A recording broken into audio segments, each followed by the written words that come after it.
that's why I challenged him and I challenge him again. Dan, huwag kang magtago dyan sa likod ng parliamentary privilege. Ulitin mo yung sinabi mo rito. Ulitin mo sa harapan ko. Tignan natin kung ano mangyayari.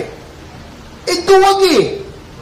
Ayaw magsalita pag nasa labas. Nagtatago doon sa privilege niya. Oh. I challenge him again. Dan, harapan. Sige, sabihin mo sa harap ko yan. Huwag ka namang matakot sa akin. Ang liit-liit ko. May problema pa yung tuhod ko. Pero, ulitin mo sa harap ko. Huwag yung nagtatago ka dyan, tapang-tapang mo pag nasa kongreso ka eh. Ayan, hinamon na ni Atty. Topacio.